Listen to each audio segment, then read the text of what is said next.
আসসালামু আলাইকুম রহমতুল্লাহি ওয়া বারাকাতুহু। ভিডিওটা এড়িয়ে যাবেন না।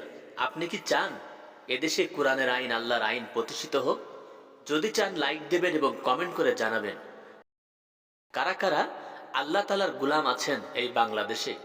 ভিডিওটি অবশ্যই শেয়ার করে দিবেন। এবং বাংলাদেশে আমরা শান্তি চাই, বাংলাদেশের সংবিধান আমরা কোরআন চাই, যে মহান রব্বুল ইজ্জাতে পৃথিবী বানিয়েছেন তার আইন চাই, তাছাড়া কোনো মানুষের আইন আমরা চাই না। লেনিন কার্ল মার্কসের আইন, ব্রিটিশের আইন যারা মেনে নেবে এরা মুনাফিক এবং কাফের ছাড়া অন্য কিছুই হতে পারে না। ওয়ামাল্লাম ইয়াহকুম বিমা আনজালাল্লাহু ফাউলাইকা হুমুল কাফিরুন। যারা আমার দেয়া বিধান অনুযায়ী বিচার ফায়সালা করে না তারা হচ্ছে কাফের। তো বাংলাদেশের আইন চলে মানুষের তৈরি করা আইন, লেনিন কার্ল মার্কসের আইন, ব্রিটিশের আইন, চিটারি বাটপাড়ির আইন।